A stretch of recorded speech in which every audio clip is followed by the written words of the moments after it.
আসসালামু আলাইকুম। আশা করছি সবাই ভালো আছেন। ওয়েলকাম এনার ডেইলি লাইফ চ্যানেলে। আজ আমি রান্না করব তেলে ডুবানো ঝুরা মাংস দিয়ে খিচুড়ি রান্না।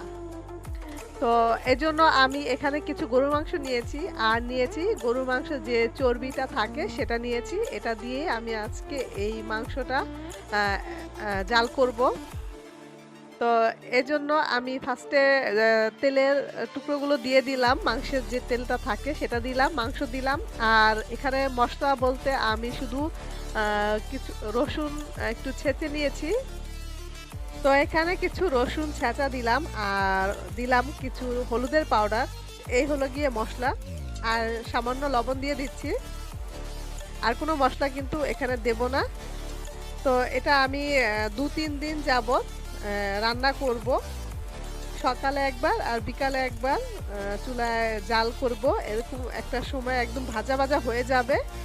তো সেই মাংসটা দিয়েই আমি কিন্তু খিচুড়িটা রান্না করব। তো এখন এটা ভালোভাবে মেখে নিচ্ছি। এখানে কিন্তু কোনো মশলা বা পানি দিচ্ছি না। মাংস থেকে যে পানিটা বের হবে সেটা দিয়ে মাংসটা কিন্তু একদম ভাজা ভাজা হয়ে যাবে। আর এখানে গরুর তেল দিয়েছিলাম। তো চুলায় বসিয়ে দিলাম। এখন ঢাকনা দিয়ে ঢেকে একদম যেহেতু কোনো পানি দেইনি আমি একদম লো আঁচে আমি এটা রেখে দিচ্ছি। তো চলে আসবো অনেকক্ষণ পর।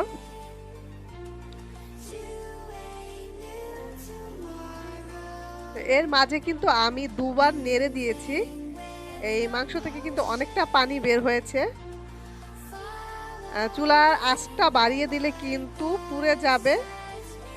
আর এজন্য চুলা আঁচটা একদম কমিয়ে দিতে হবে যাতে আস্তে আস্তে মাংসটা সেদ্ধ হয় এবং মাংস থেকে পানিটা বের হয়ে যায়।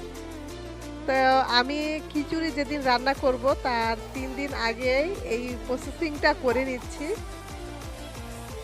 তো এটা হচ্ছে গিয়ে ৩ দিন পর একদম কিন্তু মাংসটা কিন্তু একদম ভাজা ভাজা হয়ে গেছে এখন। আর এই মাংসটা কিন্তু শুধু খেতেও অনেক ভালো লাগে। তো একদম ভাজা ভাজা হয়ে কিন্তু মাংসের পরিমাণটা একদম কমে গিয়েছে। তো এখন আমি খিচুড়ি রান্না করব। এটা হচ্ছে মাংস একদম যেদিন বসিয়েছিলাম তার ৩ দিন পর। তো এজন্য আমি একটি ফ্রাই প্যান বসিয়েছি আর সরিষার তেলে আমি রান্না করব খিচুড়ি, তাই আমি সরিষার তেল দিয়েছি। দিয়ে দিলাম পেঁয়াজ কুচি। একটু লাল হওয়ার জন্য অপেক্ষা করব।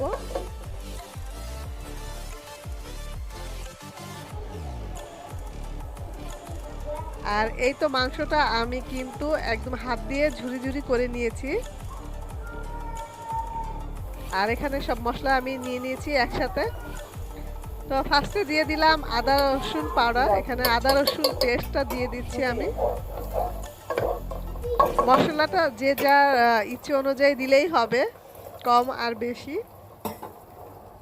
তা আমি আমার পরিমাণ মতো মশলা দিয়ে দিচ্ছি। মশলাটা যাতে পুড়ে না যায় সেজন্য সামান্য একটু পানি দিলাম। দিয়ে দিচ্ছি হলুদের পাউডার।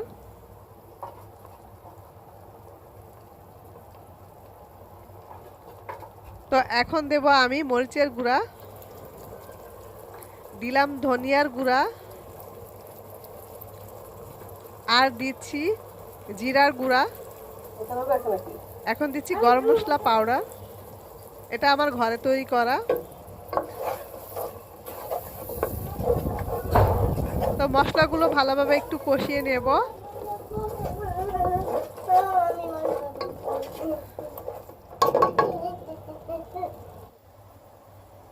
এখানে আমার মেয়ে আমাকে সাহায্য করছে। ও বলছে আমি একটু নেড়ে দেই। তো আমি চালটা ধুয়ে এখানে রেখে দিয়েছিলাম রেডি করে। তো সেটা দিয়ে দিলাম চালটা। আর একটা ছোট সাইজের আলু আমি কিউব করে কেটে এটার সাথে খিচুড়ির সাথে দিয়ে দিলাম। আর কেউ চাইলে এখানে বিভিন্ন ধরনের সবজিও অ্যাড করতে পারে। সবজি দিলেও খেতে খুব ভালো লাগে। আর এখানে আমি ২ ধরনের ডাল নিয়েছি, মুসুরির ডাল সেই সাথে মুগ ডাল ধুয়ে আমি রেখেছি। সেই ডালটা দিয়ে দিলাম।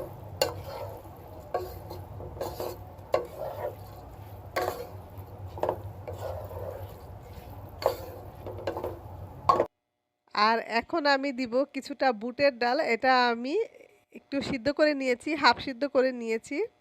যেহেতু বুটের ডালটা একটু শক্ত থাকে, তো এজন্য কিছুটা সিদ্ধ করে আমি সামান্য পরিমাণ দিয়ে দিলাম।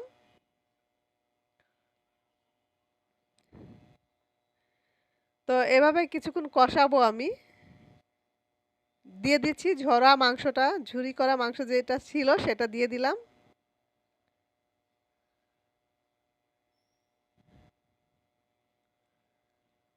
এখন ঢাকনা দিয়ে ঢেকে আমি ৫ থেকে ৭ মিনিট আমি একটু কষিয়ে নিয়েছি। এখন নেড়ে চেড়ে আমি পানি দিয়ে দিব।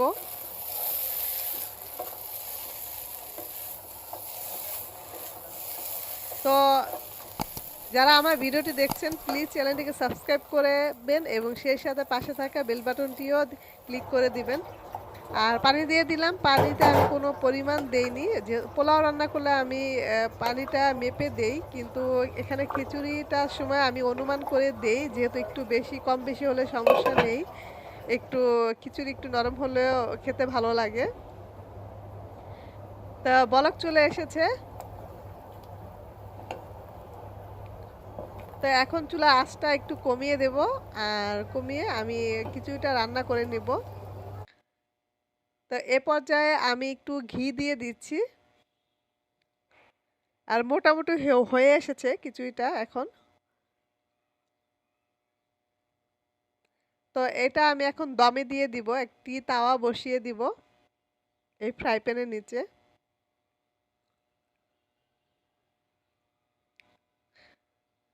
তো ১০-১৫ মিনিট দমে রাখলে আমার পুরোপুরি হয়ে যাবে খিচুড়িটা।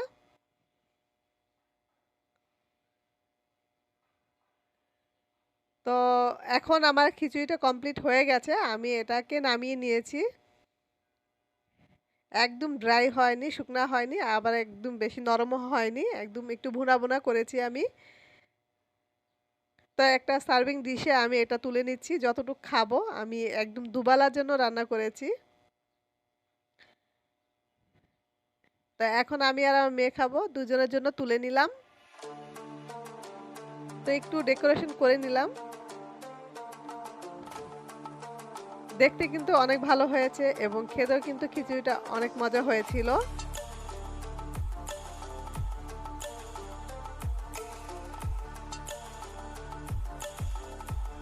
তো এভাবে মাংস একটু তেলে ভেজে নিয়ে যদি খিচুড়ি রান্না করা যায় তাহলে কিন্তু খেতে অনেক মজা হয়। তো সেজন্য কিন্তু মাংসটা যেদিন খিচুড়িটা রান্না করব তার ৩-৪ দিন আগেই এই মাংসটা এভাবে করে রান্না করে নিতে হবে। আর আমি সাথে আচার নিয়েছি খিচুড়ি খাওয়ার জন্য। আচার ছাড়া কিন্তু খিচুড়িটা তেমন জমে না।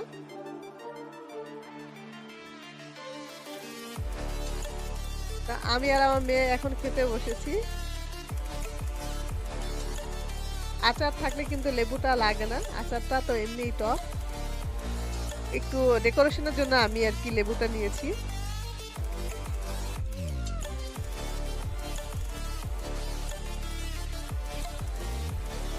তো রেসিপিটি ভালো লাগলে বাসায় ট্রাই করে দেখতে পারেন।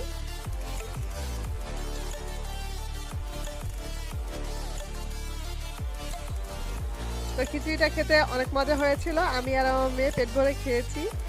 আর এটা যদি রেসিপিটি ভালো লেগে থাকলে তাহলে একটি লাইক দিবেন প্লিজ।